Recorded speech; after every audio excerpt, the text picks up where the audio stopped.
السلام عليكم، كي دايرين؟ بخير؟ كنتمنى تكونوا في احوال وصحه جيده يا رب. وانتم كتشاهدوا معايا هذا الفيديو ديال الوصفه ديال ان شاء الله يا ربي غنحضر معكم هاد الطارطه ديال لابويلا اولا الكيك ديال الجده المعروف هنا في اسبانيا، اللي كيعدلوه بالبسكوي والكريمه. كتكون الكريمات مختلفه، يعني كاينه انواع واشكال، والبسكوي اللي بغيتو اللي كيكون متوفر كتجي غزاله سهله في التحضير وكل شيء كيحماق عليها. وهنايا معروفه بزاف، عتقول طرطه ديال لابويلا كيعرفوها، يعني كتكون بالبسكوي.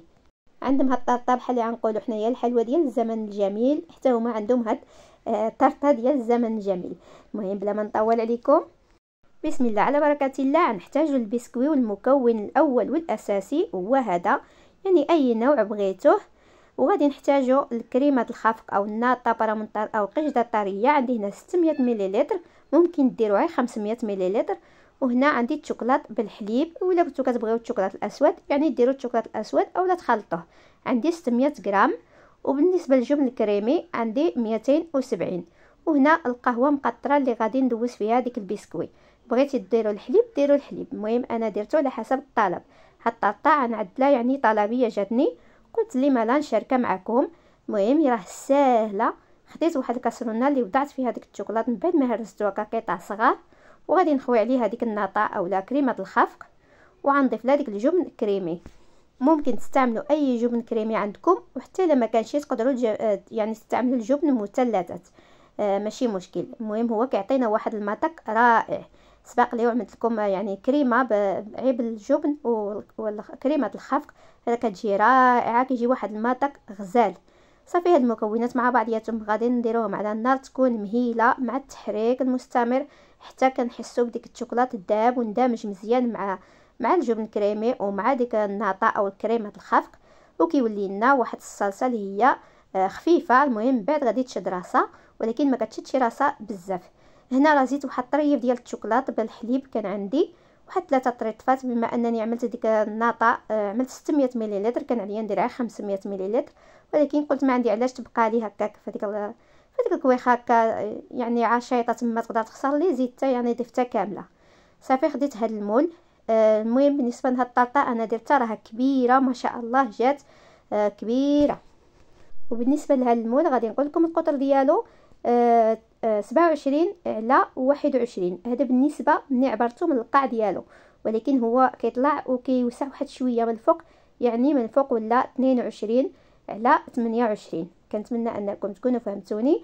بالنسبه لهاد المقادير اللي عطيتكم جات في هذا المول هذا، بغيتو ديروا النصف ديال المقادير غادي ديروا مول اللي صغار من هذا، وكيبقى على حسب شحال ديال الطبقات اللي غديروا. هذا ما شاء الله راه جات فيه يعني واحد الطبقات، وقيله 5 ديال الطبقات. المهم خدا لي تقريبا 2 باكيات ديال البسكوي، شاطت لي منهم واحد الصف واحد. صافي كيما شفتوا انا الطبقه الاولانيه راه ما فزقتهاش، لان مولاتو قالت ما خصهاش يكون فازق بزاف، لهذا عملت الطبقه الاولانيه بلا ما نفزقها، والطبقه الثانيه هي اللي كندوزها في القهوه. هذا القياس القهوه اللي درت هنايا راه ما حضانيش، وليت عاوتاني ضفت درت وحده اخرى، يعني زلافه وحده اخرى. بالنسبه لعدد النوز المقادير غدير يعني غير زلافه ديال القهوه اولا غير زلافه ديال الحليب. صافي غنستمر هكا كنفزق يعني كنستف ديك الكيكس اولا ديك بسكوي. ومن بعد الا بقاو شي فراغات مع الجنيبات كنهرسوا البسكوي وكنرقعوا ديك القنيتات. صافي في الاول من بعد ما درت ديك 2 طبقات ديال البسكوي غادي ندير الشوكولات اولا الكريمه اللي ذوبناها، يعني واحد القياس يغطي لنا ديك البسكوي كامل. عاوتاني غادي ندوزو ونغطيو عاو بالبسكوي، ودائما كندوزوه في القهوه نغطيو. وكما قلت لكم الا بقى شي طريف عاوتاني كنرقعوه. هنايا ما عملتش هنا البسكوي مع الجناب وبقى كيهرب لي، لهذا بقيت كنهز هزيت واحد الموس وبقيت كنوقفهم، وكنحاول انني نخشي واحد الطريفات كنقسمهم هكا ونخشيهم هكا مع الجوانب باش يترصاو لي هذيك البسكوي كامل يترصى مع بعضياتو، يعني بقى شاد مع بعضياتهم يهرب لي شي الجناب. صافي عاوتاني غنغطيهم بديك الشوكولات او بديك الكريمه، يعني الكميه اللي غتغطي لنا هذيك البسكوي. عاوتاني غنديروا طبقه واحده اخرى وحنا ماشيين هكاك حتى غنساليو الكريمه ديالنا. في هذه اللحظه كنت سالات لي القهوه ومشيت عاوتاني باش نقطرها، بغيت ما قطرتها كانت الشوكولاته ولا ديك الكريمه قصح اولا شاد راسو. من بعد عاوتاني رديته فوق النار وخليته يدفى واحد شويه باش يولي لنا عاود القوام ديالو خفيف وكيسهل علينا اننا نخويوه ونقدوه. صافي هذه هي الطبقه الاخرانيه ديال البسكوي. كما كتلاحظوا رانا كنهرسو هكا بالموس يعني القنيتات كما كتشوفوا، واللي هما عاوتاني مع الجناب كندير عاوتاني طريطفات هكا طوالين وكنعمر. راه ساهله، يعني واحد العمليه جد سهله واسهل من هاد الطرطام ما كاينش. صافي من بعد ما قديت ديك البسكويت كامل، يعني مسحت شويه ديك الجناب كيكون يعني قطر عليهم الشوكولات صافي، وخويت عليهم الشوكولات اللي بقالي. يعني جاتني ما شاء الله هي هذيك لاصقه يعني الطبقه الاخرانيه هي هذه. صافي هنايا من بعد غنخليوه حتى يشد راسو حتى تبرد، بعدا يولي بحراره الغرفه وندخلوه النبيره. واخا يبرد ما تغطيوهش، لانني انا مشيت نغطيه وديك البلاستيك لصق لي على الوجه، ومني هزيتو بحال خاصه لي الوجه، وعاد اضطريت انني ندوب شوكولاط واحد اخر ونولي نقدلو وجهه. المهم ما تحطوش عليه شي حاجه حتى يكون تتاكدوا انه بارد تماما. هنا كنوريكم بسكويت لي شاطلي يعني من 2 باكيات. صافي كما قلت لكم خليته حتى برد وخليته في النبيره ليله كامله. صافي هنا غادي ندوز باش نكتب لها عيد ميلاد سعيد، طلبت مني نكتب لها عيد ميلاد سعيد. خديت هذا الورق وقطعته، يعني قطعت واحد القطعه هكا طويله يعني مستطيله، وطويته هكا وقسمته على 2. كنتمنى تكون الصوره واضحه. صافي باش نعدلو ديك هاد الكونو يعني كنلويوه، غادي نلويه بحال الكاغيط ديال الزريعه المهم شكون اللي ما كيعرفش الكاغيط ديال الزريعه بحال هكاك. صافي انا خديت ديك النص ديال المثلث، يعني النص ديال ديك المستطيل، قطعت ملي قطعناه من قنت ولا لنا بحال المثلث وصافي، وغنلويوه على هذا الشكل. راه هنا ملي كنت كنلوي يعني راه يدي مرخوف، وهنا ما تخافوش واخا تلويو غادي تجي يعني يجي مفتوح من تحت. هنا كنقدروا نزيروه، يعني كنجروا هذيك الوريقه الاخرانيه اللي كتبقى كنبقى نجروها الفوق، وكتبقى تجمع ديك الفتيحه كتبقى تجمع حتى كتساد مره سبحان الله. صافي هنا بقات لي واحد الطرف كبير بزاف قطعته بالمقاس. سمحوا لي لا التصوير ما يعني كنت كنصور من تحت ويدي كنعليه الفوق، يعني ما عرفتش واش كان كيبان داكشي واضح. صافي طويت هذيك الجنيب يعني من تحت. صافي هنا الطرطاره من بعد ما دوزت ليله كامله راه شدت راسها مزيان. كما قلت لكم انا ديك الجنيبات هكا زينتهم بفديوشات ديال الشوكولات، اولا تبرغي الشوكولات وتحكوه يعني بالحكاكه وتغطيو ديك الجوانب اولا ديك العيوب اللي كيبقاو. المهم هنا كنت كنجرب الكتابه، المهم تما واحد الكتابه كبيره درتها لبنتي صافي دوبت شويه الشوكولاط ابيض اللي ضفت له واحد المعلقه ديال الحليب وواحد شويه ديال الزبده حتى هي، اولا دوبوا الشوكولاته غير بوحديتها. صافي غادي ناخذ ديك الكونو اللي عدلناه اولا ديك الكاغيط ديال الزريعه كاغيط الكاوكاو